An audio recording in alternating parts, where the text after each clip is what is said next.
dance, make it hurt. What's up, everyone, and welcome to Willing to Learn podcast, where we believe that when we learn more, we can do more. I'm your host, Ashley Dominguez. Today we have on guest instructor Tiffany Henness.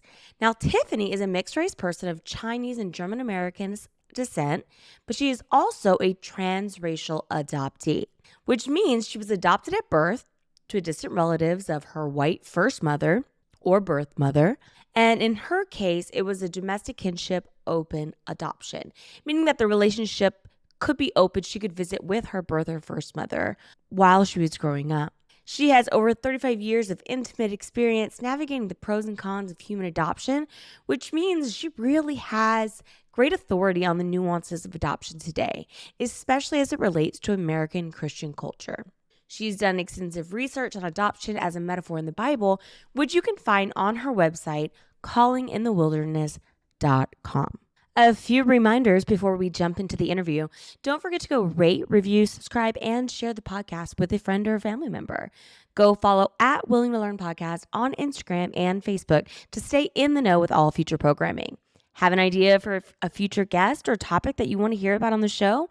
Send me a DM and we can get it in the books.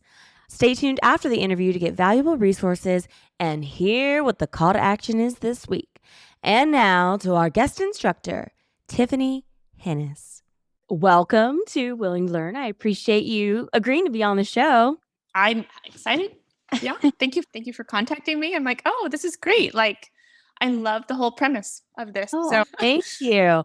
Yeah, I came across your Instagram and then I read on your website and read some of your blogs. And as someone who is biracial, as someone who's a Christian, I think the way you talk about adoption and transracialism is something that's so under discussed and like it needs so much more light. So I was like, yes, I hope she has time and she can come on. So with that, will you just give a little bit of background and introduce who you are?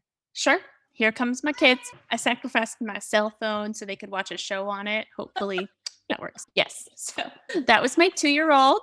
But so I am a mom. I have 2 boys, but I am a infant, domestic, open adoption, private adoption, transracial adoptee. That is the sort of keywords about my adoptee identity.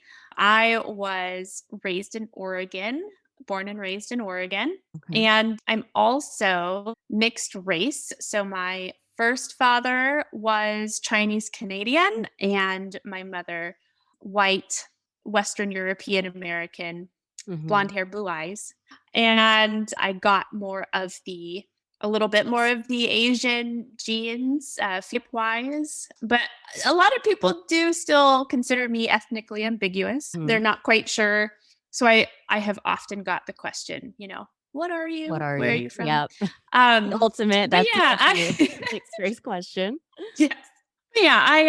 I've worked in marketing. I'm a writer and a creative. That's just how I like to make sense of the world and my life is by writing and processing that way. So having a blog, originally, I had a blog that was about running and fitness and health. I was a running coach and a certified personal trainer, and I had clients online, virtual clients. I really was comfortable engaging with people personally through the internet, sharing my story.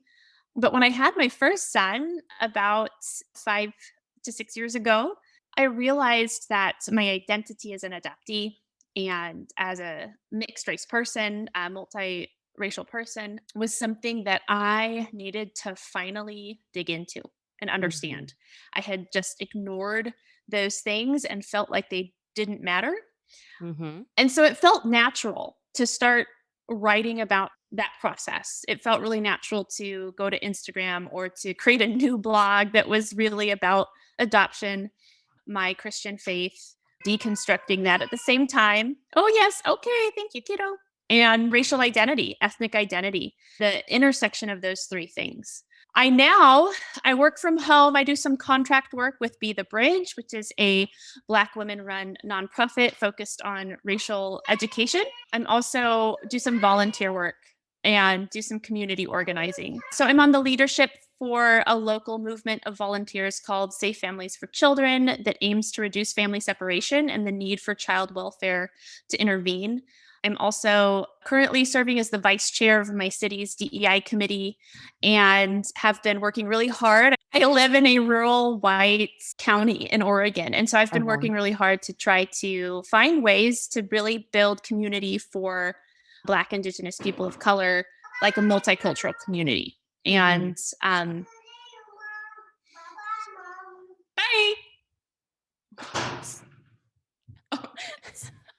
He's so our cute, honorary guest. He's our honorary guest. Yeah. Yeah. I hope you hear his voice and it sounds cute. But yeah, I stay pretty busy, really trying to find ways that I can have the most impact and use my lived experience and perspective. So that's interesting. So you describe it almost as like having this awakening when you were pregnant with your first. Was there like something about being 100%. a pregnant mother that helped, that like made this curiosity come alive in you? Yes, I would say there's a good chance that if I had never had children and gone through the process of pregnancy and labor and delivery, that maybe I never would have confronted some of these things. So 100%. What I came to realize was in the late stage of my pregnancy, I was in the same position that my first mom was in when she was deciding to give me away. And as the first time mom, it's the first time I realized what that decision really might have meant to her, because I was already bonded with my child in my womb. And so for me to think that she was having to make that decision to go through labor and delivery and holding my son for the first time, and to recognize that all the love that I had for him and all the excitement I had to see him, and how much I had learned that infants are soothed and comforted by their mothers, their heartbeat, the sound of their voice. They can smell them and know that it's them. And then to realize I didn't have that. That was all taken from me. And to be a womb fresh, 1 day old, less than a day old infant, suddenly have that person disappear, learning that research shows that the infant recognizes that as trauma in our nervous system, even though it's pre-verbal. So pre-verbal memory, like we don't have a memory of it. We're not able to articulate it. It does get coded into our nervous system as trauma, and our bodies remember it. There's a great book that I have not worked up the courage to read yet, but it's called The Body Keeps the Score by Bessel van der Kolk. And it talks about how our bodies, trauma is something that happens in our body, and it's something that we remember. And so I think being pregnant and having my first child, my body remembered. It was the closest experience to what I had lived through as an infant. And I was grieving. Instead of being the new mom who was like, yeah, I'm having a baby, I was grieving at the end of my pregnancy. And I was experiencing just mental and emotional struggles that I had never experienced before. And this is my second kid who's chatting in the background, and it was the same. When I had him, I thought, well, okay, now that I know what this is, it won't be as bad. But it was really the second pregnancy and childbirth, the grief was there again. And that was part of why I was like, okay, two's enough. I don't want to keep reliving this. So that's really that's what forced me to come to terms with, there's grief here that you need to learn what's going on so that you can heal and you can start to process. And that's really what set me on the path to understand adoption in a broader sense. Yeah. I love that. And I think that is so true. Sometimes it's not until we go through those experiences ourselves in a different role, we can't help but to self-reflect and be like, wow, like what was really happening here? So that's very unique. But I know we did throw a bunch of definition, like words and without definition. So I want us to like go over a few of those. So first, transracial. Can you unpack that a little bit for our listeners? Yes. If you are a child of color adopted by a white parent or parents, that is the most common circumstance that gets called transracial or interracial adoption. Really, all it means is that the parents are a different race than the child they adopted. And so it could be Asian parents adopting a Black child just as much as white parents adopting a Black child or other child of color. But if you look at the statistics, and I wish I had them off the top of my head, it's predominantly white parents raising children of color. Like, I want to say almost like 70% or something of transracial adoptions are white parents. And there's systemic reasons to that. There's reasons why white families, white parents have historically been considered the more fit to parent, and they make it through the process better. They have the right quote unquote qualifications. But transracial or interracial adoption, there's two different terms. Some people prefer one more than the other. I often say transracial or TR. I'm an RA. Okay. And then you also said is it first family and then adoptive family? Mhm. Is that how you describe it? Yeah. Yeah. So I have learned, as I have heard from more first mothers, that during the time period of what's called the baby scoop era. So this is in like the 50s and 60s, when it was really shameful for a single woman or a young girl to be pregnant, and she would just go away and for the year, oh, she's just staying with an aunt, right? And really she was going away to deliver her child. So that era is when adoption agencies started calling them birth moms. And I've heard from a lot of women that was an offensive term. And that's what I grew up calling my first mom, was a birth mom. I didn't realize that there was a history of that being a hurtful term, because it just, like, biological mother, all you are is biology, or birth mother. You're just here to give birth. But beyond that, that's all that you're going to sense. So all that, yeah. And trying to recognize first mother means, like, I have two moms. I was in an open adoption. My first mom is more than just someone who gave birth to me. I have a relationship with her. She's still my mother, as well as my your mom. life. So that's why I try to use, So that's why I try to use first mom, first dad, first family. And open adoption. And then you said open adoption. So can you explain the differences there? Sure. Primarily, if you learn about the history of adoption, it wasn't always with the child's needs in mind. It was often what was best for the adoptive family. They needed kids to work the farm, so they would adopt children who came on the orphan trains. Like, this is a whole thing that people can research if they want to. So adoptions were considered closed when, after the legal process was completed, the adoptee would have no contact with their first family. The first mother would have no rights to contact some same race adoptee. Were never told they were adopted. And maybe they never found out, or maybe they didn't find out until they were in their 50s or 60s. That actually still happens today. And a closed adoption simply means there's no contact between first family and adoptive family and the adoptee. And typically the adoptee, grows up with this feeling that there is a big secret, that they have been prevented from having critical information or having a relationship with their first family, first culture.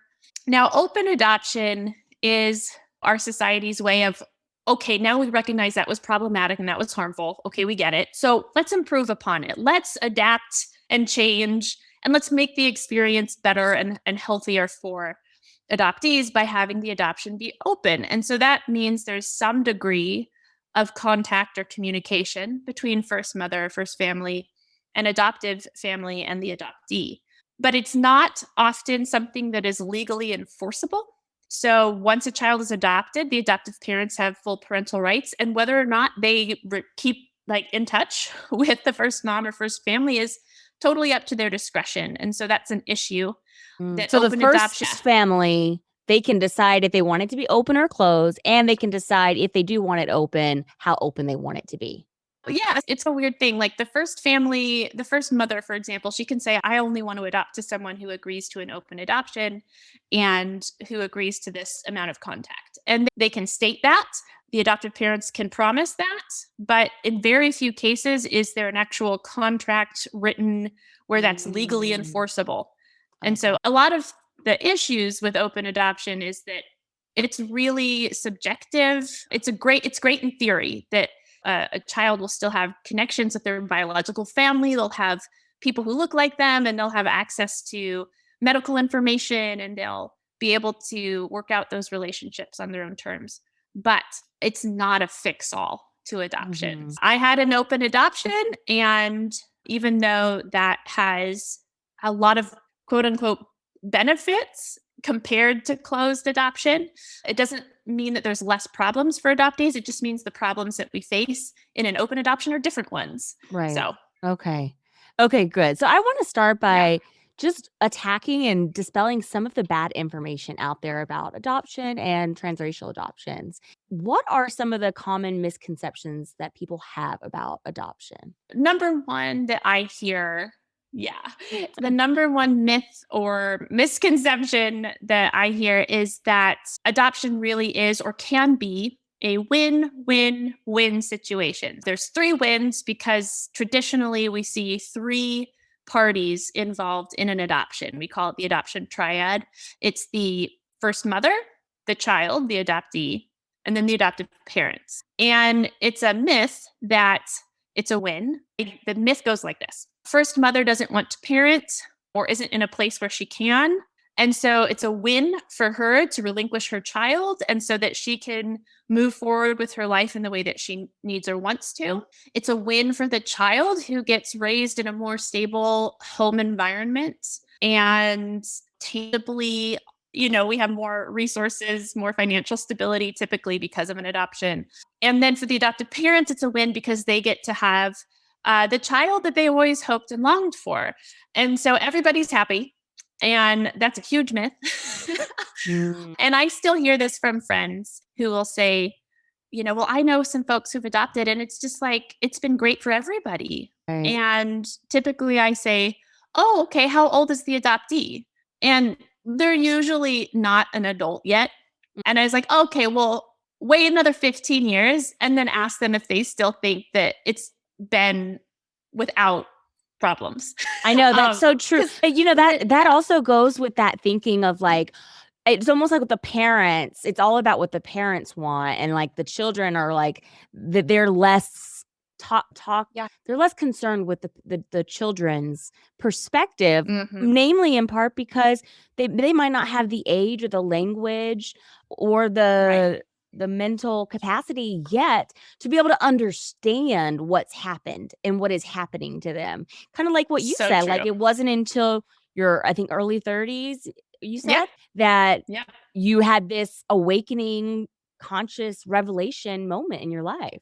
Yeah, as, a 15-year-old, I remember somebody asking me about being an adoptee because they had a child who was adopted and they wanted to interview me. Mhm. Um, and I said all those things. I said, God put me in the family that He wanted me to be in. And it was so great. I was raised by them because they were able to give me what I needed. And my first mom is great, though. And it was good for her. She was able to get her feet under her in life. And we have a relationship. So it's all fine now. And I just saw only the benefits, none of the issues. And that is a big reason why, when it did hit me, that, oh, wait, I have something to grieve. I actually have a trauma embedded in my adoption experience that Mhm.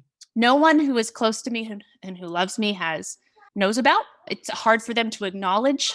This is something that adoptees talk about is disenfranchised grief. We have a grief that is not recognized by anybody around us. A lot of times it's not even recognized by mental health professionals. We can see a therapist because we're feeling depressed, anxious, suicidal.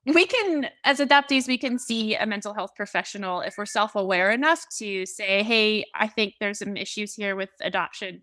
I've heard many adoptees who were literally told by their therapist, like, well, no, that's probably not it, because their perspective was that adoption was good. And that couldn't be the source of some of their troubles. It's really hard to see. So that myth that everybody wins in the best case scenario of adoption but what it does is it completely erases the ability for the adoptee or even the first mom to be able to acknowledge the hurt, the Yeah, loss. that it was hurtful and hard decision to make on her behalf as well. Yeah. Right. And so instead of being met with compassion and empathy as we name those struggles and process those things, sometimes we're simply dismissed, but a lot of times we're even attacked for saying something Mhm. that goes against that myth, that narrative Right. that everybody It's won. So another one, and I think with that, when now that you're talking and then you're describing it, with that, it's easy to say when because you get to deny any trauma or hurt that's being experienced by any of the parties. But with that, I think another myth that I was reading about was this idea that adoptive parents should be celebrated for their generosity, that adoptees should be so grateful that someone was willing to take them in. This is a myth, correct? Yeah, so the altruistic, that the only people who adopt are people who are completely selfless, completely charitable, doing it from the depths of their belief in loving like God loved us. That is definitely a myth. It doesn't take too much to do some research, to look up some articles from the 50s, the 60s, the 70s. There are news articles that were written about how one of the primary reasons that adoption became a popular thing to do in Western civilization, America, the UK, it was because of infertility. So Mhm. adoption became the way to get the child you couldn't have. And while that's not necessarily a bad reason to adopt, that like I couldn't have kids, so this is another way to build a family. The problem with that setup is that a lot of adoptive parents never really grieved and dealt with their infertility before they just moved to adopting a kid, thinking that kid was going to replace the ones they couldn't have. And that Mm. created a lot of really unhealthy family dynamics. There's also the reality that some parents who adopt end up being really abusive family home environments. So there's a lot of adoptees who are adults who share how they were abused by their adoptive families. So you cannot convince me that those people were adopting for the most altruistic reasons. There was Right. something flawed in their decision to take in a child. Sometimes a family lost a child, and so they would replace that child with an adopted one, but always hold that adopted child to the standard of the child they lost. Mm. And an adoptee grew up feeling like I'm trying to live somebody else's life. I'm trying to replace somebody and I'm never good enough. So there's a lot of really unfortunate reasons why people would come to see adoption as something that they want to do. To be perfectly honest with you, and I don't know how theoretical you you want to get in a conversation, but even as someone who's had my own biological children, it's really hard for me to think through the process of why we decided to have kids and come up with a reason that wasn't selfish. Mm. I wanted them. Right. I wanted the kids. It's about me. It's about what I Mhm. wanted, you Mhm. know? And so there is an element of selfishness and what a parent or future parent wants that is always at the heart of it. And so I think that's a dangerous myth that adoptive parents should always be celebrated, never questioned about the integrity of their decision.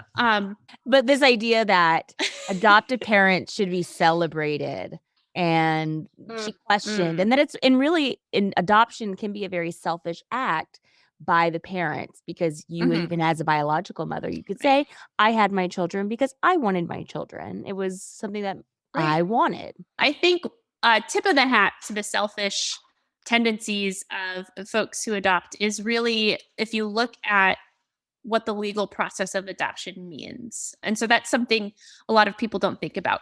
They think about adoption as a family took in a kid who needed a home. Mhm. But adoption, the legal definition of adoption is very concrete, and it means that a child's identity is completely changed to their adoptive family's identity. And often the adoptive family gets to rename the child. Now, in what situation is that in the best interest of the child to have their identity erased and replaced? Mm. And with the closed adoption that's been more common throughout the history of adoption, and what does it benefit the child to have been lied to, that never told they were adopted, to be prevented from having any contact with their biological family?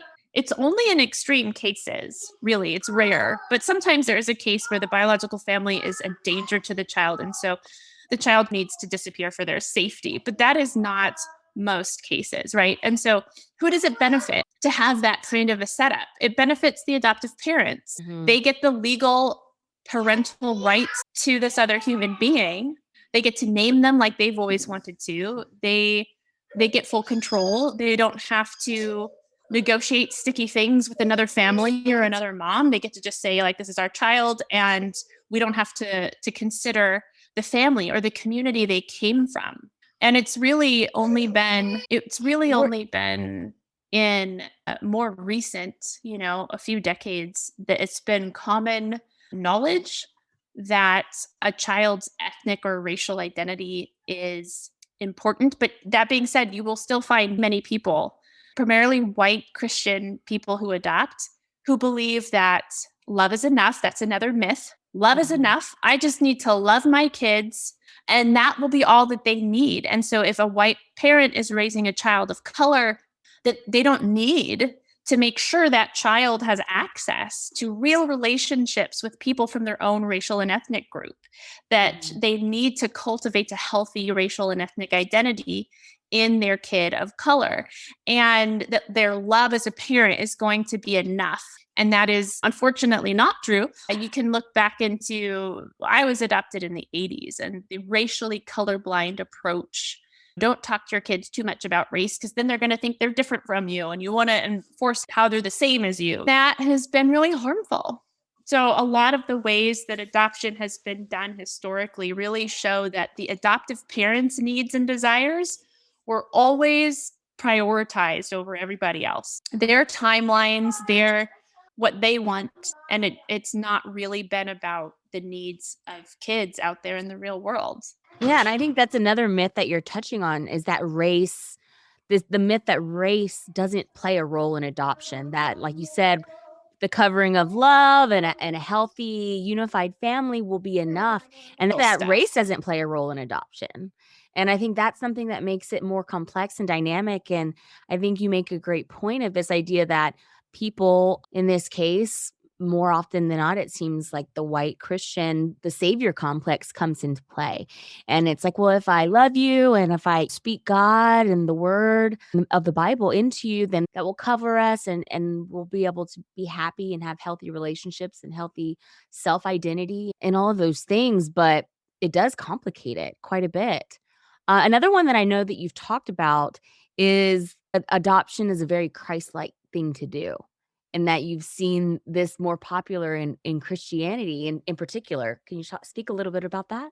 Yes, this is something I wasn't raised hearing, thank goodness, because it just would have been way more damaging. But when I started really looking into adoption beyond just my own family's experience, it became really clear how this metaphor in the Bible, where it talks about believers being the adopted sons and daughters of God, became something that was commingled with the idea of, if we adopt children, then we are doing for others like God did for us. And so it's a very gospel thing to do. And so hashtag adoption is gospel, you can find that on Instagram and just be presented with that whole mindset very quickly. I know that Mm, some books have been written by prominent Christian theologians and speakers who are white adoptive parents, and they basically promote that view that it is the Christian thing to do to adopt a child because God adopted us. And number one, I don't believe that's really good biblical exegesis. I don't think that's actually reading the scripture in the way it was intended and mhm. understanding the metaphor that Paul used in the New Testament in the correct way.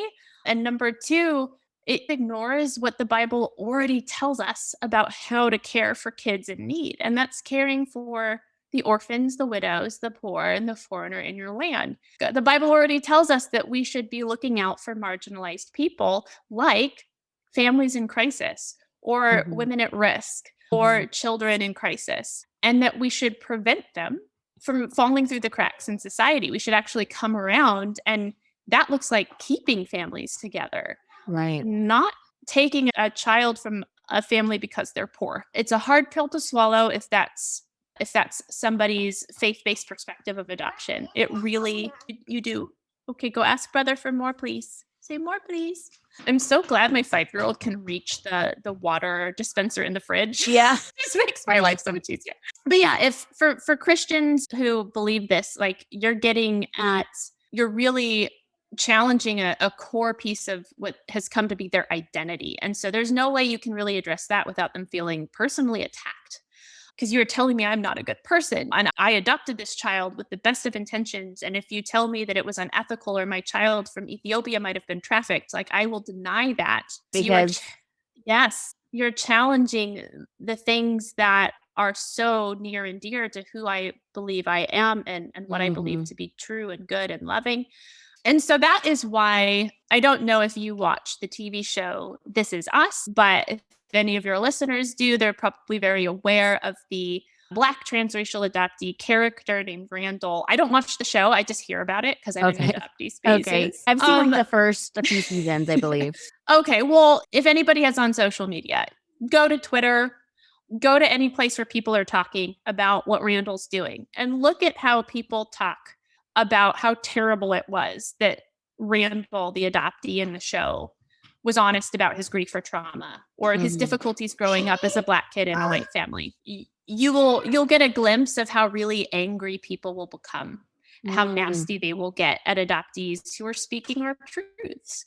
And that tells me that it's about more this Christian idea of the gospel and adoption and all of that stuff.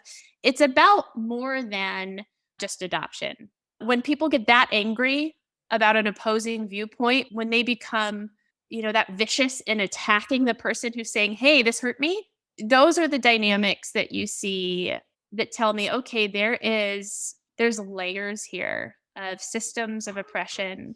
And this Western Christian idea of adoption is really layered in with Western traditions of how Christianity was compromised with white Mhm. supremacist ideas, how Christianity was compromised with patriarchal ideas, colonialism. And so you start to see that if you challenge the Christian view of adoption that says adoption is like the gospel and we should adopt kids because God adopted us, and people get really angry, it's because you're speaking truth to power, and power is not happy to be called out on the Mm. abuse that it's caused.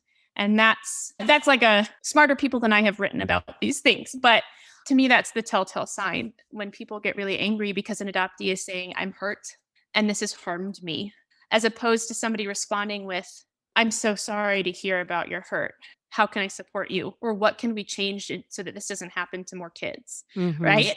That would be the loving response. Right. And that No, would but be the one that would say, "Oh, tell me how we can learn from this." Right? right, and we've seen this time and time again where people who are a part of a certain institution or group, they wanna protect and uplift and uphold that institution because it in a way, if you don't, it'll undermine the integrity of what your membership means, and we've seen it in a lot of different cases in the Me Too movement and like the USA Gymnastics allegation where institutions are protected at the cost of those who are being abused, who are enduring trauma, and the list goes on. So, with that, let's get on to some truths. What do listeners need to know about adoption and specifically transracial adoption? I think I always start with saying that there is no adoption without family separation. And family separation is always inherently traumatic. So there is no adoption without trauma. There is no clean slate baby you can adopt that doesn't have those issues. I have seen a lot of parents, or adoptive parents, or prospective adoptive parents react to adoptees who are saying, "This hurts," by saying, "Well, my kid's not going to have those issues because we didn't have that situation." And it's like, whoa, whoa, like maybe they won't have my particular issue, but there is something inherently traumatic about being separated from your family. And so there is no adoption without that. If we can just accept that, we'd be making huge progress, I think. Even if you were an infant, which I was adopted the day I was born. It was planned before I was born. And that is something that there is a high demand for infant adoptees. It's another thing that kind of shows adoption is more about the needs and wants of adoptive parents If you go to an agency and you're an infant, so I would like to find a birth mother who's wanting to relinquish, they'll say, great, you'll be on a waiting list. But if you go to child welfare organization and say, we would like to foster to adopt, they're like, great, we've got a bunch of kids lined up ready who are eligible for adoption in the foster care system. So why is People want the tabula rasa, the blank slate kid, the kid who doesn't have adverse childhood experiences, who isn't going to come with baggage and drama because they were in an unstable home environment and that's why they were put into foster care. They want the experience of a baby. They want to they want to do the nursery. They want to pick the name.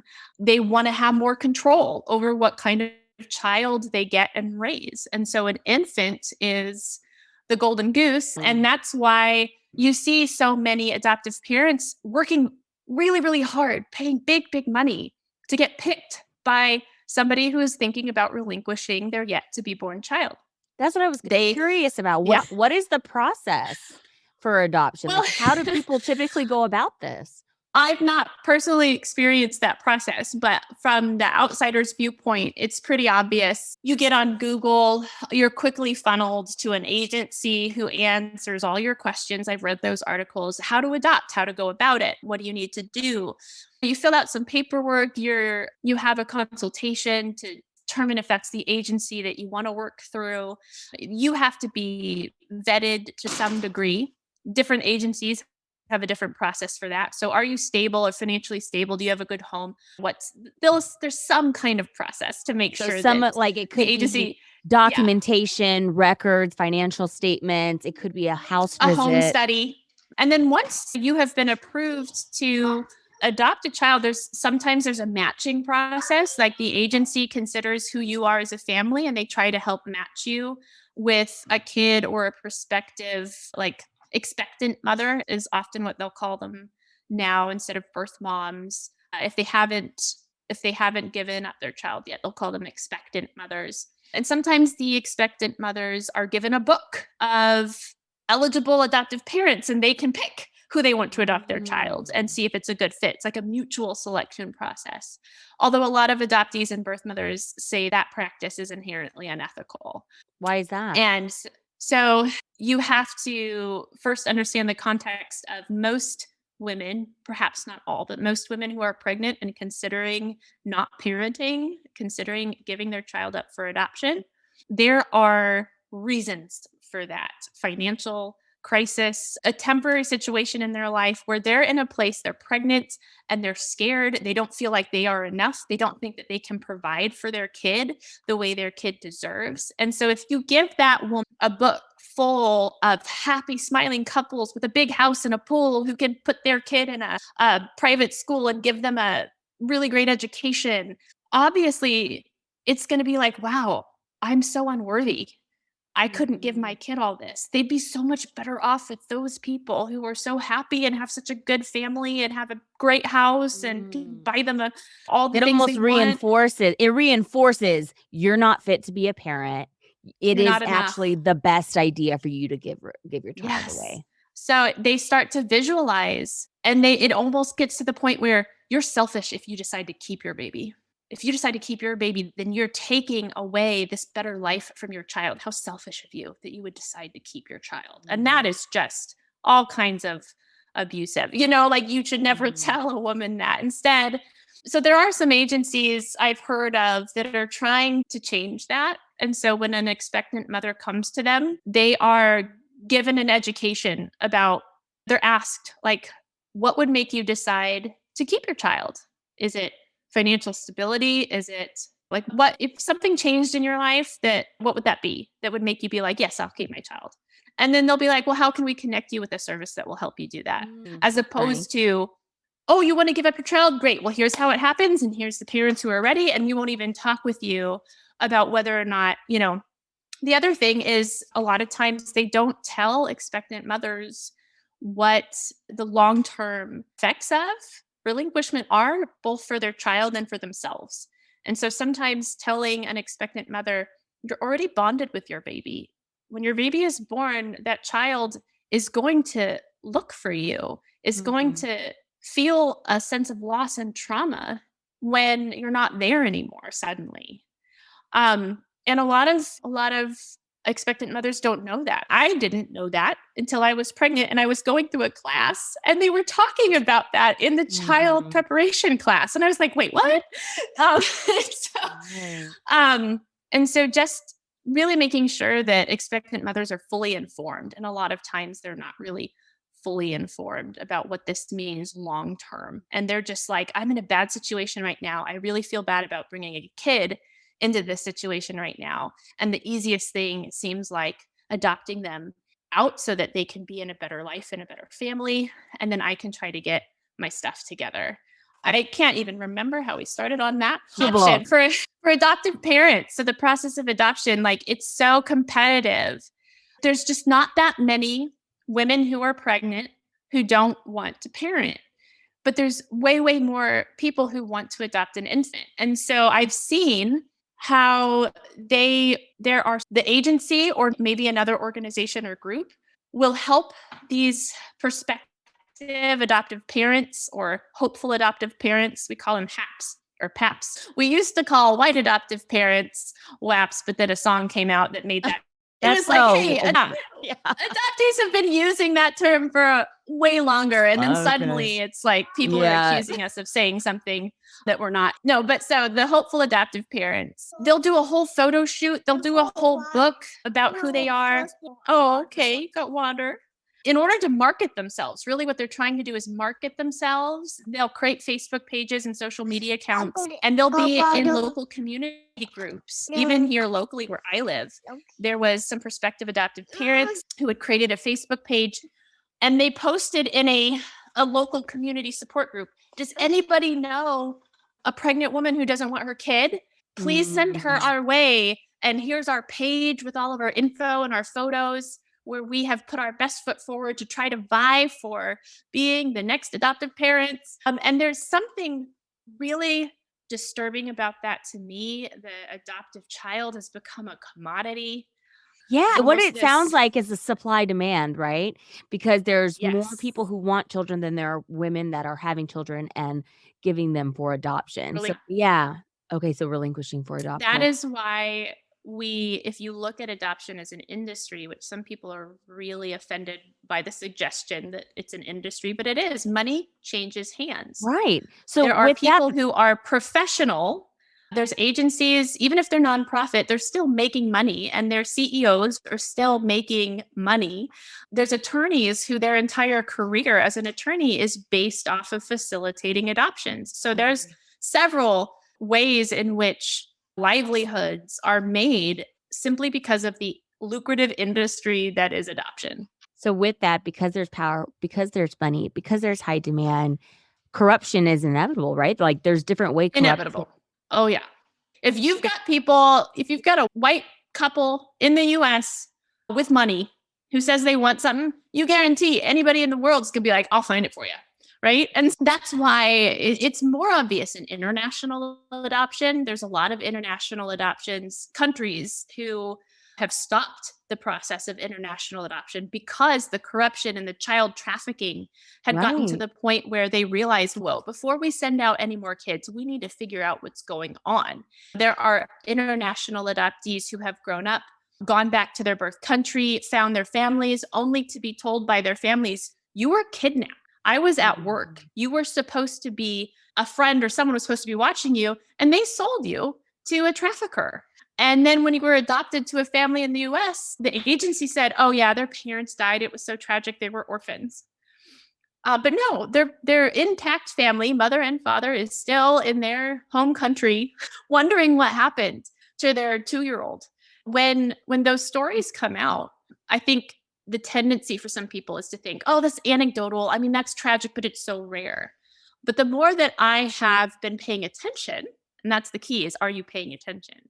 Right. The more those stories keep pouring in, and how even adoption agencies themselves. There was a big expose not long ago about Korean adoption agencies who knew that these children had living parents and still adopted them out to the USA or Mm. other Western nations. But it's still an issue with domestic adoption. And that's a harder thing for people to grasp, that our child welfare system still disproportionately separates families of color and families of certain communities. And children who find themselves being adopted in the US, there can still be trafficking, there can still be coercion, there can still be. I was in the hospital as a single mom and I gave birth and I was drugged up. And then suddenly they were discharging me. And I was like, where was my baby? And the nurse was like, what are you talking about? And like Mhm. those situations are heartbreaking. And I think if anybody had the view that adoption really was supposed to be for caring for kids in need, that if they heard that, there would just be this giant uproar of we need to change how this is done because there should never that should never happen. Something that is meant in our minds to be for good should never ever result in a child being stolen or trafficked or handed over to a family just because they had enough money. But I see instead an apathy where it's like folks are like, I believe that adoption is primarily a good thing, and I'm apathetic to folks who say that there's some problems that need to be addressed. And it seems really similar to like the white people I grew up with who were thinking, I believe race issues are pretty good now compared to before. And I'm sort of apathetic to any person of color who claims that systemic racism is still causing problems. Yeah. It's And the person, it's the classic, the person in power is the one that's least affected. And it does not witness or have any experiences with the injustice and the impressions that it's existing. And I think in this case, too, it's the children, it's the adoptees that may not have that voice to be able to express Mm, themselves. And when they do express themselves, they're shunned and they're criticized and they're yep. considered ungrateful, or they Angry, out for challenged by their attention. We're just trying to be drama queens. Yeah. right, challenged maybe by their adoptive family who they see as their family, and making them feel Mhm. like they shouldn't speak on these things. Silenced, right? Silenced, yeah. I think it's another myth is that adoptees are they're just kids. Like people forget that we grow up and we become adults. But you know what? When we're adults, it's not easy to see our adoption. We're no longer walking around with our families that don't match us for people to be like, "Oh, you're adopted," right? You're just an adult in the world and people don't know that your family at home isn't Asian just like you are. Right. And so they forget that adult adoptees are still adoptees. We're still adopted people. And we are the voices of the kids who cannot yet articulate or Right. even comprehend or understand or process or communicate what they're going through. We are the adults who are doing the hard work of putting words to that experience. We're going back through our childhood. We're reparenting ourselves. Sorry. I The think dog. That sounds like so she's it sounds yeah. like a huge dog. Yeah, well, she's a large dog, but she's just oi. We live out in the forest and like way out there, so it's nice to have a really Yes, of course. scary sounding Yeah, canine. I agree. But as soon as somebody gets close to her, all she does is try to sniff their crotch and then she runs away. So she's not a guard dog, but she sounds scary. So I know Yeah. we've obviously Oh, been justifiably critical of the adoption process, but are there benefits? Like, what is the other side of maybe the beauty and the blessings that can come from adoption? well, I would probably say it this way. I think that the way our system is right now, in order to help, for example, kids in the foster care system who need to be adopted, in order to have a more permanent like situation because their parents have already lost their parental rights, right? Adoption is probably the most expedient way to help those kids out.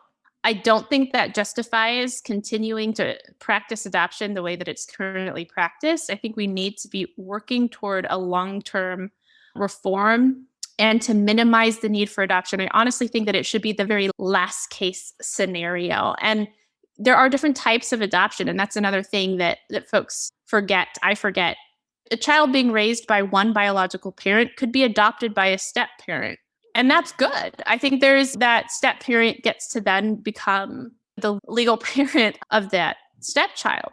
But when it comes to stranger adoption, when it comes to non biological family adopting a child, I honestly think that there's no need for that in the majority of situations. That we have other legal pathways like legal guardianship that gives an adult the ability to make all of the decisions put the child on their medical insurance, everything that a parent needs to do up until that child's 18 years old. But legal guardianship does not change the child's identity.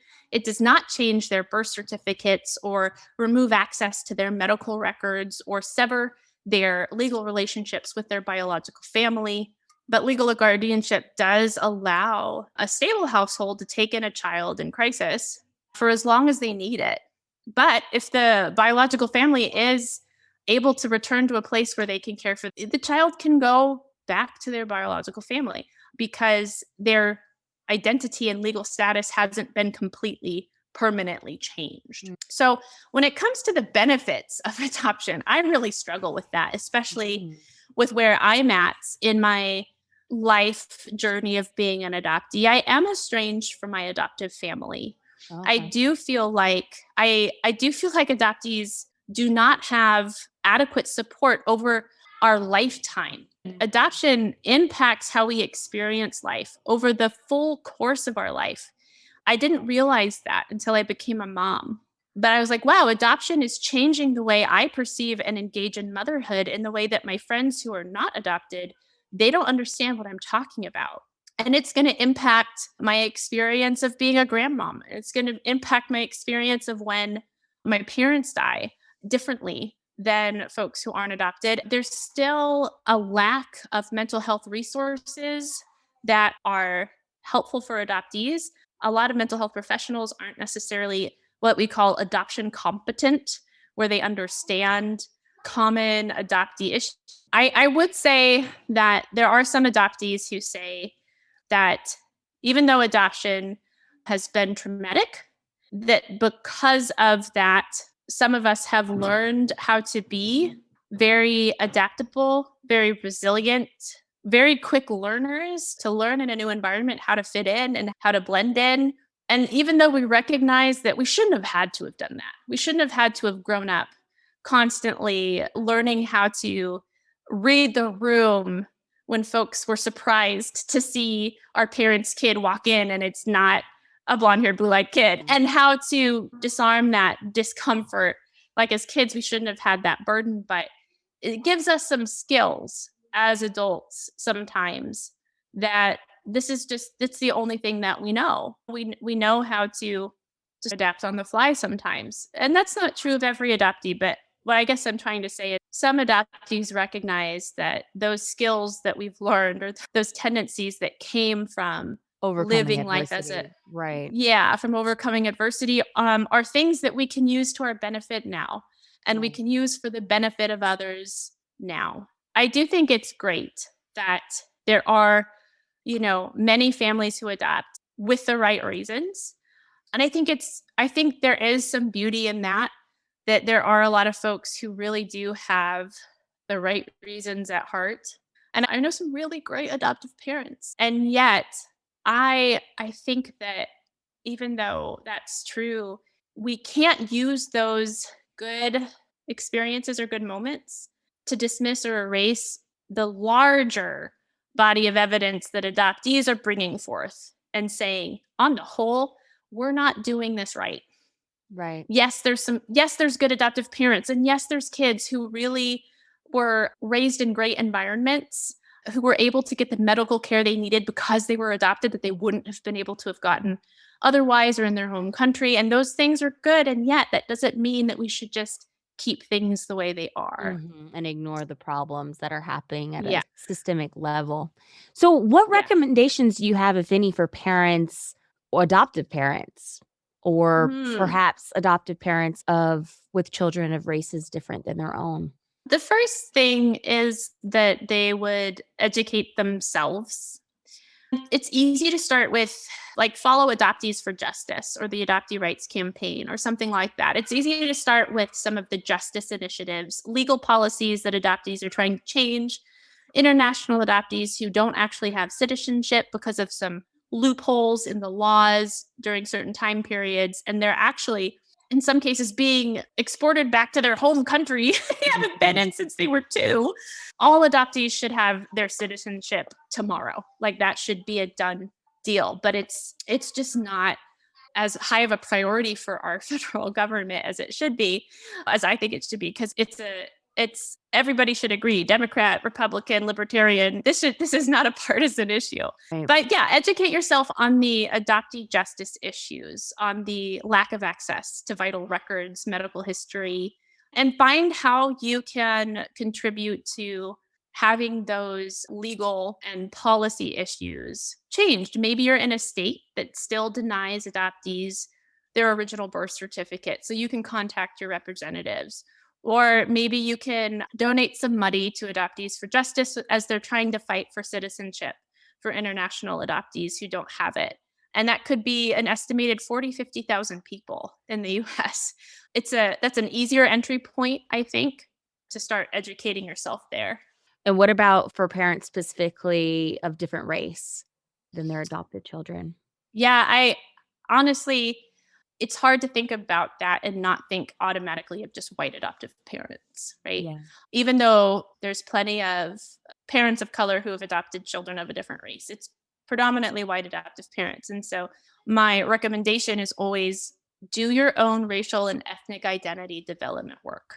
You need to understand what it means for you to be white. Do your own family genome, like a history. You can look it up. It's a great process to understand who you are and how you move in this world as somebody who's racialized as white makes a big difference.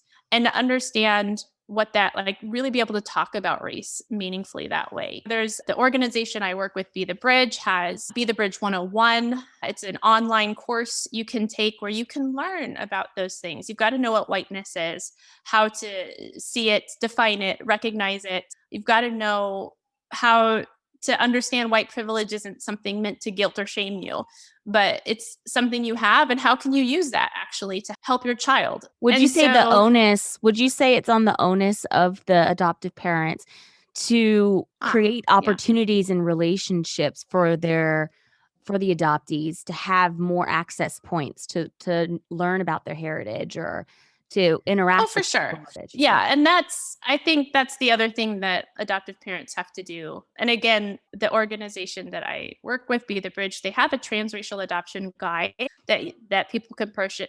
And it does talk about that. It talks about if you are a white family and you live in a predominantly white area, you need to think about that before you adopt a child of color and you bring them into a community where they're going to be a racial or ethnic minority. Is that really fair for that child? And some adoptive families have moved so that they could live in a neighborhood or a city where their child would have teachers who were the same racial or ethnic group as them, who could go to a church where there was a large group of folks from their own racial group to have relationships with and to have families to have play dates with. That's not as common, but I've seen it happen. And it is 100% the parents' responsibility to make sure that the kids not only have representation or mirrors like books with people of their racial or ethnic group, but they actually have meaningful long-term relationships with a variety of people from their racial ethnic group, meaning grandmas, grandpas, aunties, and uncles, kids to play with. And the parents themselves need to have relationships with adults of that racial or ethnic group. And because unless they have a strong like friendship, like someone who's willing to call them out and be like, hey, this is what's going on with your kid and you need to know. It's just, there's always going to be blind spots for a parent, and they need to have a community to help them. And if they don't have that, they might not realize that it's difficult or that it's problematic, but their kid is being harmed because they don't have that kind of community support and real relationships with people who can humanize what it means to be Chinese American, or what it means to be Black, what it means to be, and to celebrate and to love who you are, who God made you to be in your fullness, right? I was raised in what I call racial isolation, without real meaningful relationships with any Chinese Americans or Asian Americans really at all.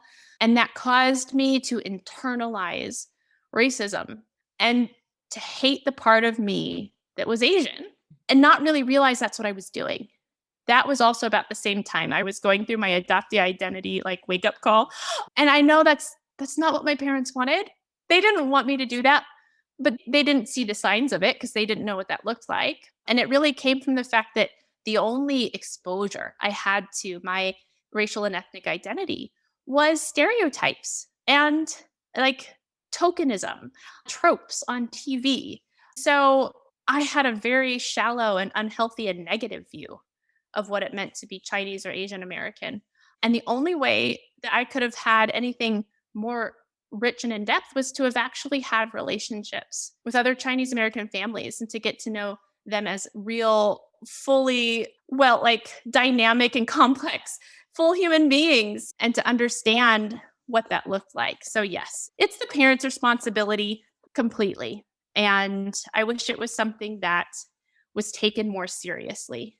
Are you willing to literally find a different job and relocate your family so that this child does not grow up Right. If you want hating to themselves? position adoption as this selfless act, then make sure you're being selfless, right? Yeah, right. Yeah, you're willing to. What are you willing to give up? What are you willing to sacrifice? What are you willing to lay down? I think the other thing that I encourage adoptive parents to do, and all people, honestly, it's everybody, it's to start being really aware of when adoption, the theme, the topic, the word comes up into your view, whether it's your social media feed, whether it's the news, a TV show, a movie, and to be intentional about getting less information from mass media, from adoption agencies, from adoptive parents, but start following adoptees, like subscribe to our podcasts and our YouTube channels, follow our social media accounts so that you're seeing our stuff, balance your feed, right? Which is the same thing we talk about in racial literacy or education work is, are all your news sources white? Okay, we'll start balancing your feed, right? And I think with adoption, we have to be just as intentional. Start following first mothers who have started family preservation organizations or start following adoptees who are sharing information and stop sharing the adoption porn. Like the video of the girl who's so happy she was adopted that she's crying and saying, I love you so much to her white adoptive parents. Stop sharing that video. Not like, I call that adoption porn. It gives everybody the good feels. But you know what adoptees see when they see that 7-year-old girl who's just crying tears of joy that she's been adopted? We see a child who knows that this is the acceptable feeling to emote, but might also be crying because of the overwhelming emotion that she's realizing that she now will never be reunited with her first family. Right. That So those tears aren't always happy tears. Those tears aren't always happy tears. And even the happiness that we emote and exude and the gratefulness that we emote and exude, a lot of times is because we don't know what we're feeling and how to make sense of it. But what we do know is the adults around us respond well when we show gratitude and when we show happiness. And there are so many things that happened in my life. Like the first time I met my first mother, I had so many emotions going on. It was just like, I can't even begin to try to unpack it now. I was overwhelmed. So the only thing that I knew how to do was say and do and present the things that I knew was going to make it more comfortable for everybody else, to show great gratitude, to be happy, to deny that I was bothered by anything. Because if other people were comfortable and happy, then it made it easier. Right. And I had no idea at 10, 11 years old that I was literally avoiding discomfort, but I had so much of it in me. And I just was like, I don't know what to do with this. I don't even know how to name it, what to call it. So yeah, when we see those videos of those kids aren't old enough to give consent for that video to be shared on the internet, you know, of their life, of this intimate and really tragic moment. And of course, we want to please our adoptive parents and the people around us. So, of course, if they say, do you mind if we take a picture and share it? Of course, we're going to say yes. Of course, we want to be the center of attention. We want to be celebrated. We're kids. Right. But that plays in. Do you think that plays into a fear of abandonment or not feeling like you belong, to like perform, overcompensate? Yeah, you get to perform what you Totally. think is gonna be applauded because Yeah. you want I that. mean, You wanna feel you like you belong. you do, and even more if you're a transracial adoptee, you constantly have to prove you belong because you're Mhm. always coming across strangers who look at your family and they're like, "Wait, why are you here?" They don't say it that way maybe, but they'll be like, Mhm. "Oh, is that your child?" Like, surprise? Like, yeah, Those I little I'd have a friend over. microaggressions that are so I'd destructive, have a white challenge friend, your whole like, existence.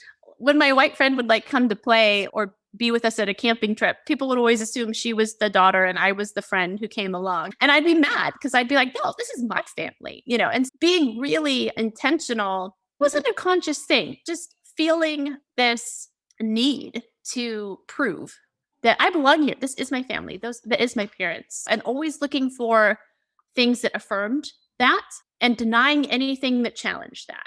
So if there was anything that came up that would challenge my place in my adoptive family, it was easier for me to just like, nah, no, like that's not a problem I have, or to Mhm. suppress that feeling, Mm. that discomfort, that whatever, to ignore it. And yeah, like stop sharing those videos. They're not kind to the kid in the video. They promote the false narrative of adoption. You like it because it makes you feel good. Mm. And that's super selfish. Like, Like, look how happy they are, they have me. I'm yeah. you know. And yeah, I would tell adoptive parents too.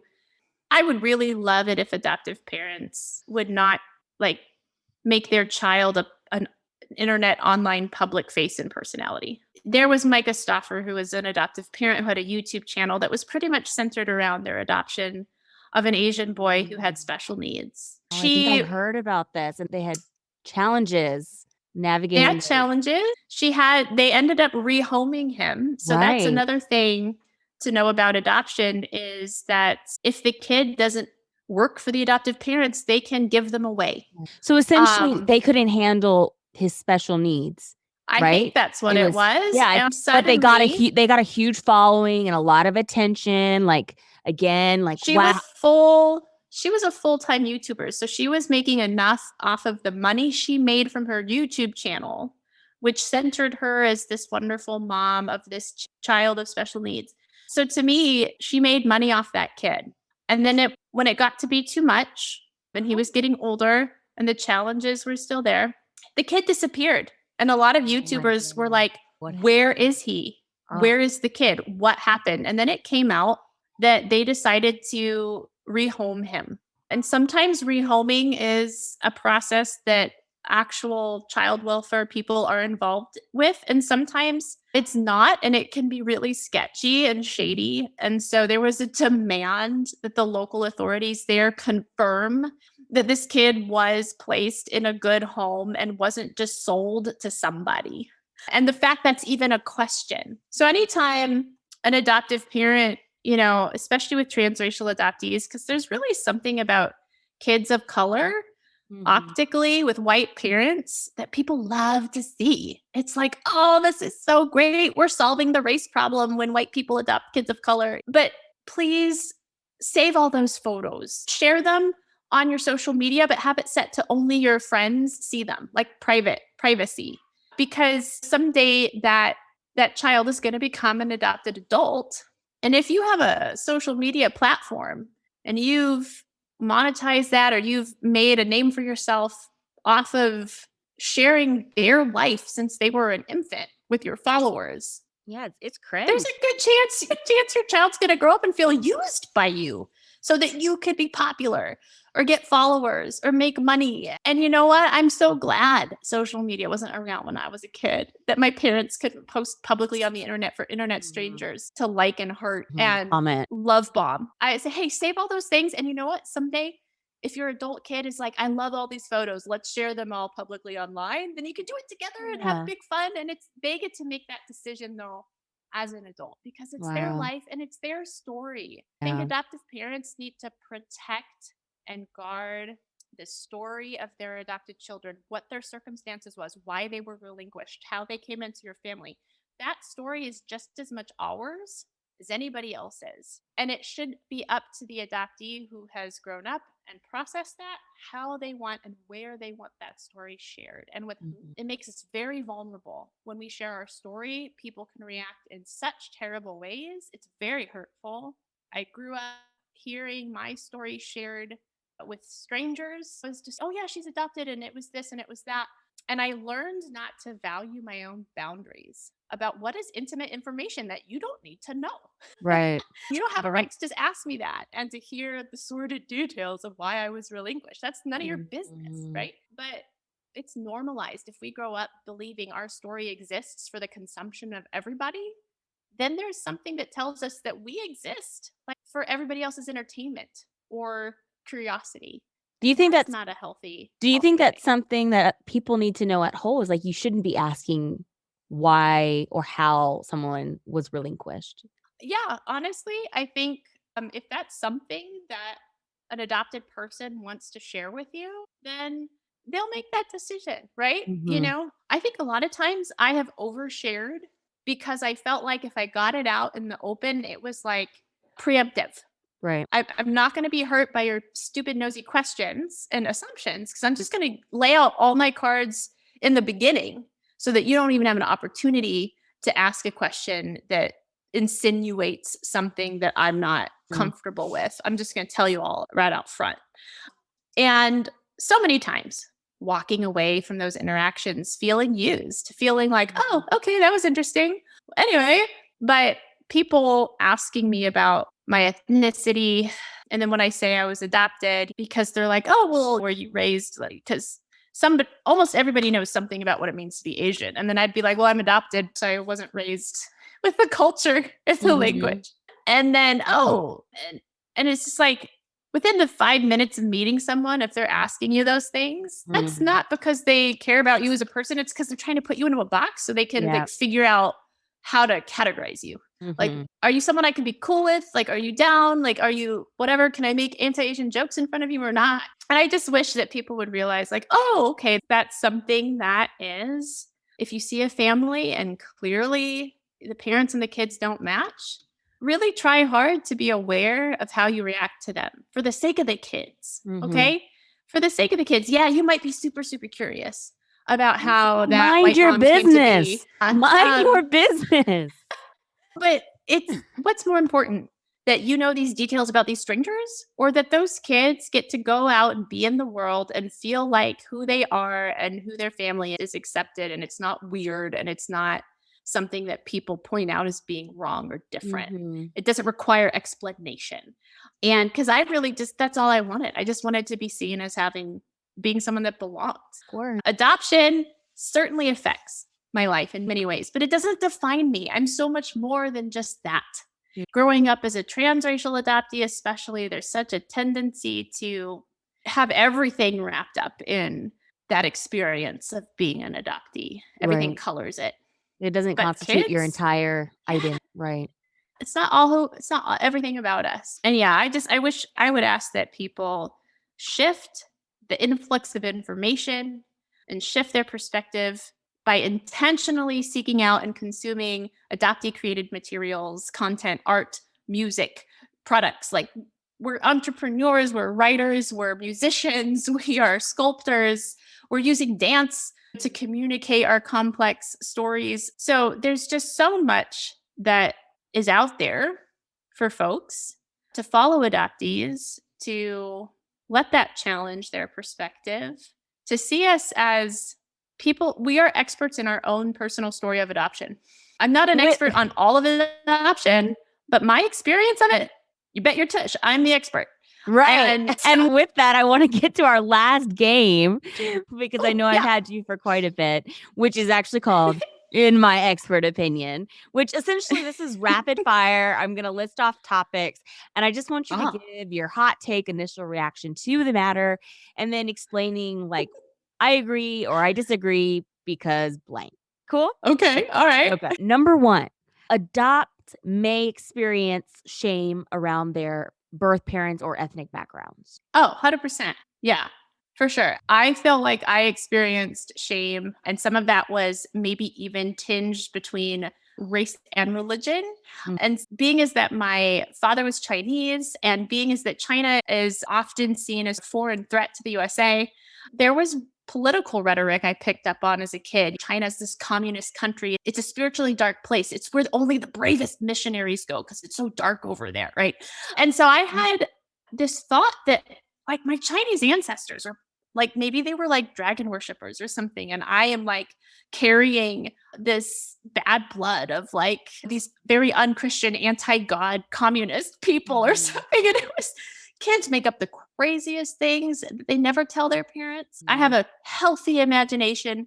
So for sure, like this was not something that my adoptive parents told me. If they had known that thought was going on in my head, they would have corrected me and educated it out of me. And yet, that was still a sense of shame that there was something inherently anti Christian, anti US about my Chinese ancestry. And that's another reason why I struggled to want to identify as Chinese American or Asian American. Yeah, first family slash racial ethnic identity, or even first mom, even though my mom is white, the idea that she was a young unmarried woman who got pregnant. And Mhm. that is, I actually carried a fear that was like a generational curse I was bound and destined to repeat, Mhm. that I was going to be an unwed mother or get pregnant before I got married, and how shameful would Mhm. that be, because that was my mom, and so Right. therefore that must be true about me. And these, of course, I hope people who are listening to this are like, what a terrible thing to think, that's so untrue.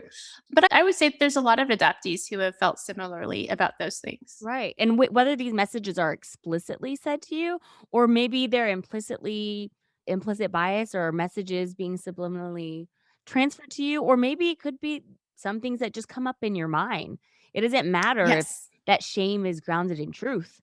You can still experience shame. Right. Okay. And that's why we do need truth, right? Because Right. it's the only thing that's going to make that shame dissipate.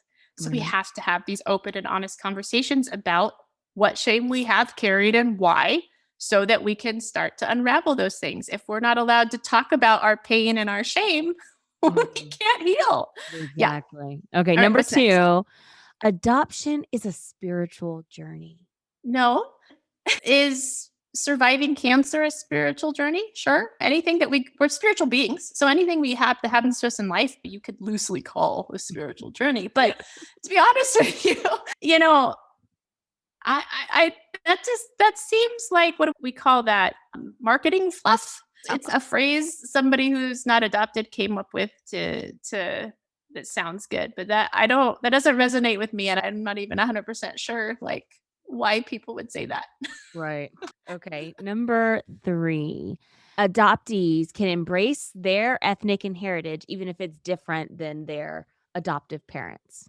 Yes. Yes. And that is an area that I really hope more adoptees start talking about. How do we come to embrace our ethnic and racial heritage and culture and ancestry when we're raised by parents of a different race?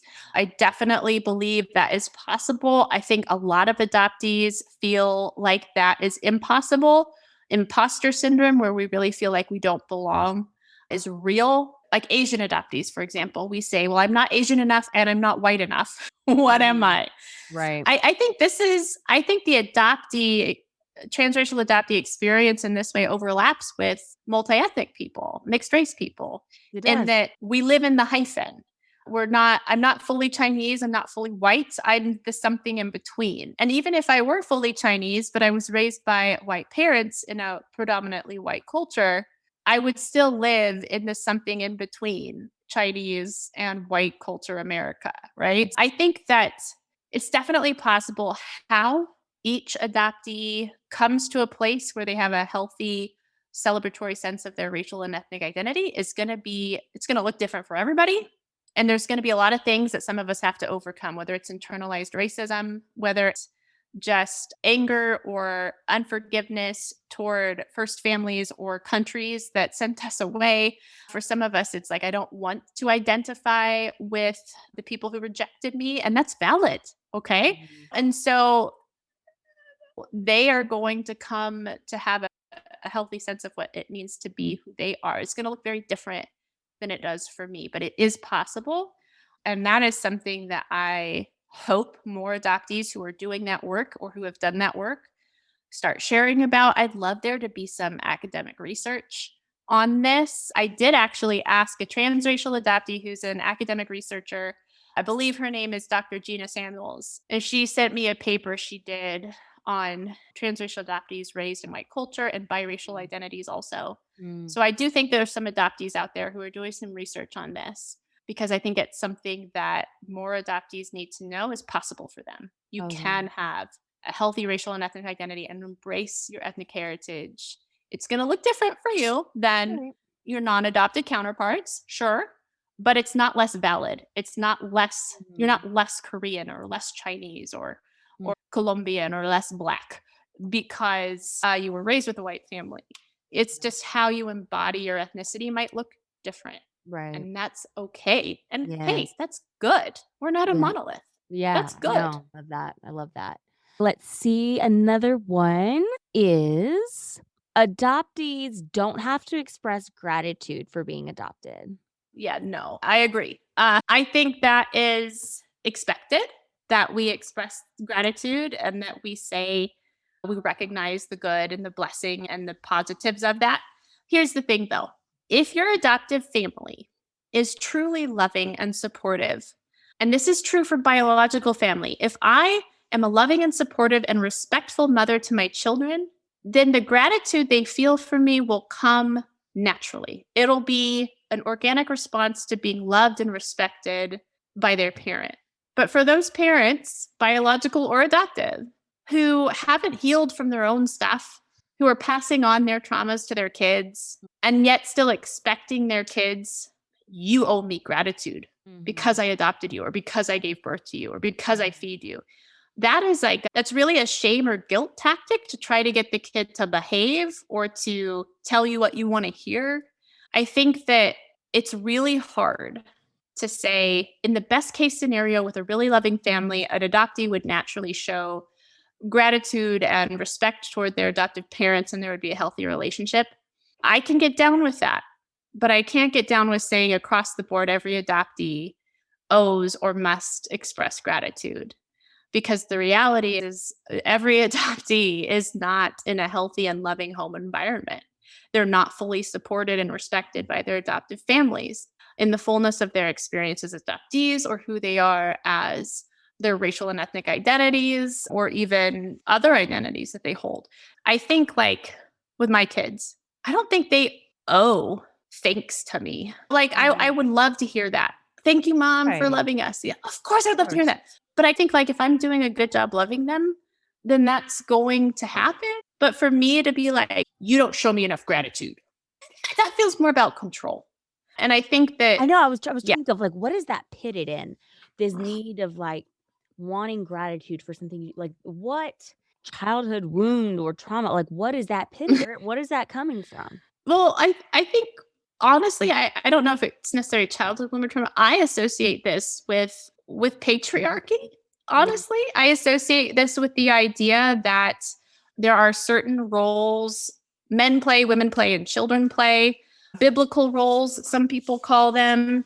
I think that comes more from the patriarchy structure of wives owe their husbands. Yeah, the hierarchy of people, who's in control, who deserves what from the other. And so the husband deserves the complete obedience, fidelity, sexual access to his wife at all times. And then the children owe that fidelity to their father and their mother too, but primarily like, I will obey them. I will not dishonor their name.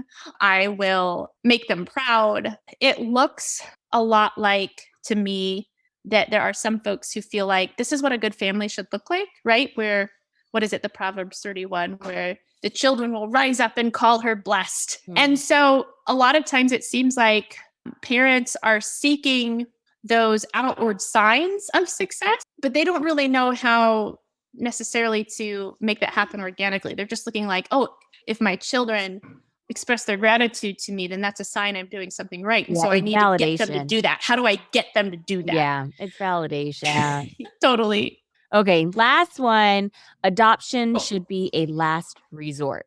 I definitely think that's true. Unless adoption meaningfully changes in the legal process of what it means, but as it stands now, being a complete legal change of identity, legal severance from biological family, all of the things we already talked about. Yes, adoption should be a last resort. It's an overkill fix for Right. simply putting a child in a caring and stable home environment. Mm-hmm. Like I said before, there are other things we can do. Legal guardianship, if we need a child to be raised in another home that's less invasive on the Mm-hmm. child's rights. But ultimately, adoption should be the last resort because we, as a people, as a society, as a church, are finally taking seriously the systemic inequities that cause families to be separated to begin with. We are caring for the orphan and the widow, which is a child and their single mother in the biblical like cultural context. When a husband and a father die, then the child was considered an orphan because the wife, the mother, had no agency in that society, so she could not meaningfully care for the children. And so an orphan and a widow was a child and their widowed mother. They weren't, Mm-hmm. they just didn't have the father anymore. And we need to actually start caring. And that's why adoption, I think, should really be a last resort, is because we've started to address those other things much more seriously and much more effectively. Right. Okay. Well, thank you so much. You've been truly enlightening, and I've learned so much from this conversation. And I really think there needs to be more light and discussion around the social issues Mm. surrounding adoption. And I think you've done a wonderful job of highlighting that adoption is not, there's actually quite a lot of Yeah. critique and examination and discussion that needs to continue to happen. Before you go, do you have any resources you recommend for listeners to check Yes. out? Oh, for sure. One book I'm currently reading through is called The Child Catchers by Catherine Joyce. Just so you could have a visual. Okay. This actually is a journalist who gets into the religious approach to adoption, primarily Christian, American Christian approach to adoption, and the phenomenon that it's become. I think it's a really, so far as I'm getting through it, it's a really great piece to understand how we're getting some things backwards. Another one that I would recommend, even though it's not specifically adoption focused, is the one I mentioned before, The Body Keeps the Score by Bessel van der Kolk, because it does talk about trauma in a way that really helps adoptees to name what they're dealing with in a way that nothing else has really like touched on before. There's a documentary by Angela Tucker called Closure.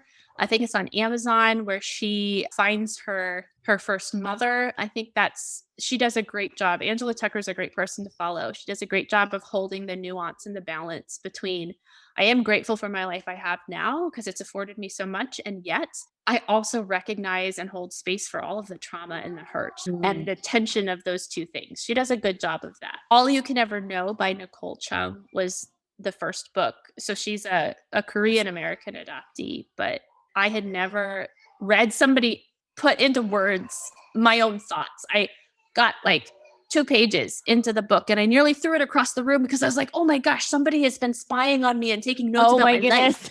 And I literally had never had that experience before because Wow. I hadn't really talked to a lot of other Asian adults. Mhm. She was putting into words, and she even grew up in Oregon too, right? So she was saying some things that was like verbatim, the same things my parents told me, her parents told her. And I was like, what? It just blew my mind. So I'd love it if people read her book because I think she also does a really good job of talking about broader themes, but also giving a picture of adoption that complicates some things. But she loved her adoptive parents. They had a good relationship too. So it's not just we're going to bash on adopters and call them Right. all child traffickers. It really does help humanize the experience, the complexities of adoption. So those are some things. And of course, the Adoptee Influencer Network, which I started last year in the pandemic. I started the Adoptee Influencer Network because I saw so many adoptees who are already online sharing their stories so bravely, whether they do it on YouTube or whether they do it on Instagram or they have a blog or they write op-eds. And they really do have influence. Oh my goodness. Okay. So adoptees who are sharing their story really do have a lot of influence, not in the sense of I'm on Instagram selling diet pills influencer, but in the Mhm. sense of they're influencing people's thoughts about adoption. They're changing hearts and minds with their personal stories and they're sharing very bravely and they're educating people. So I wanted the network to be a place where these adoptees could collaborate and we could increase our reach, increase our impact. I really think that the more adoptees are leading the conversation on adoption, the more we are going to get to adoption reform that's meaningful, the more that the adoptees who are kids now are going to grow up to be adults who find they do have access to resources to support them, unlike us. It's Mhm. going to be easier for that next generation. They're not going to come across somebody who, when they say, yeah, adoption was hard on me, and that person's like, oh, you're such a selfish, spoiled brat. Like people aren't going to respond to adoptees that way anymore in the future because it's going to be known that this is a complex experience and a lot of us do have hurt. So that network has been this slow burning project. I don't have a lot of time to put into it, but as I grow it, my goal is to get a way to funnel people toward adoptees who are writing and sharing and away from the agencies or the adoptive parents who are dominating the algorithms. And so it's like we're going to fight this battle with search engine optimization and, Yeah, I love that. social Build media algorithms. solidarity, create a platform Yeah. to express your voice, and that's how So, change can be made. Incremental change can be made steady and yeah, consistently. follow our network and But support that. what That'll is help. the website or the how do you Adopt work? Influencer Network. Yep. Adopteeinfluencernetwork.com. And then we have Facebook and Instagram. I'm not really able to get into the Twitter space. So we have one, but we're not really able to man it. There's only so much I can do, but we are building a video. We have a video series that we're cutting right now, interviewing adoptees that's going to be released on Oh, nice. our own video channel people can subscribe to. And we have articles that we're going to post on our website, which are designed to drive traffic of people who are searching for info on adoption. Mm. So it's gonna capture some of that traffic and then point them toward the adoptees who are already writing and sharing and creating videos. And then my personal, like I have my own blog, callinginthewilderness.com, and a Facebook page and an Instagram at Coach Henness. And that is adoption, but it's also Christianity, critiquing some things I learned growing up. It's also Mhm. racial and ethnic identity. It's also my garden. And if people A want little to bit follow everything. with, yeah, if they want to engage with me there, Instagram is like where I microblog a lot. Okay, cool. Amazing. Well, thank you so much. Y'all, Thank this you. she's over here working. She's got babies on her shoulder. You've truly been a champion today, and I appreciate your patience and willingness to speak with me despite the hard job of being a mama too. Oh yeah, and hearing them in the background and the dog in the background. They're great kids, but this is just real life, right? This Yeah, it is is. It is. And I think it's also important for people to know, hey, working moms have a lot to handle, a lot to manage. That's the honesty of the experience. So I appreciate you. Thank you so much for asking these really great questions and giving me a chance to flesh out some of my ideas. I appreciate how I get to experience this as like this is a great opportunity to feel heard and Yeah. to be able to say the things that a lot of people don't give me the time to explain. So I appreciate that so much. Good. Thank you. Wow. Thank you so much to Tiffany for joining the show. And if you've made it this far, thank you. And I appreciate you. I know it was a long episode, but Tiffany just had a wealth of information to share, and I didn't want to cut any of it out. I found it so useful for those who are aspiring to be adoptive parents, who are currently adoptive parents, or who are adoptees and who have lived this experience and perhaps are debating or and questioning their own identity and how adoption has impacted their lives as a whole. My major takeaway this week is really to educate yourself on adoptee social justice and policy issues if you're interested in adoption. Now, Tiffany blatantly discussed this and called you to make sure that you do the work and that you're very aware of the system and how children are moving through the system before you involve yourself with it. That means doing your own racial and identity development work. If perhaps you are a transracial adoptive parent where you're going to be taking on a child who has a different racial background than your own. I really love the fact that she says create more access points for transracial adoptees to connect with their home heritage. That could mean a lot of things, but one idea she said was some parents even moving to help kids make those connections, or going to a church that has a variety of mixed, diverse individuals, your schools, your friends. All of these things matter, and and adoptees need to see that their identity is not erased, but they still have a connection to that, even if it is different from their adoptive parents. All right, everyone. Thank you. I appreciate you. Don't forget to go show her some love at Coach Henness, and let her know that you listened to this week's episode. All right, folks, that's all for this week. Remember, when we learn more, we can do more, and we can be more for ourselves and